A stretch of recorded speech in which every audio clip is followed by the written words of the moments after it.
بسم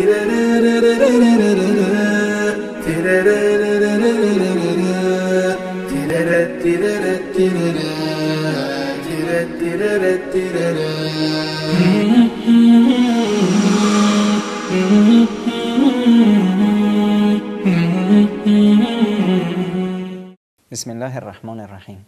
خواهرم، حجاب عبادت است. پس وقتی حجاب میپوشی یادت نره اینو تو ذهنت بیار که داری عبادت خدا رو به جا میاری، انگار داری نماز میخونی. همونطوری که وضو شرایطی داره و با کمترین بادی، با کمترین صدای این وضو باطل میشه، همینطور با کمترین ایرادی که در حجابت باشه عبادت حجابت ضایع میشه و هیچ اجری نمیگیری. پس مواظب باش، با 2 تا تار مو هیچی نمیشه، عبادتت فاسد میشه.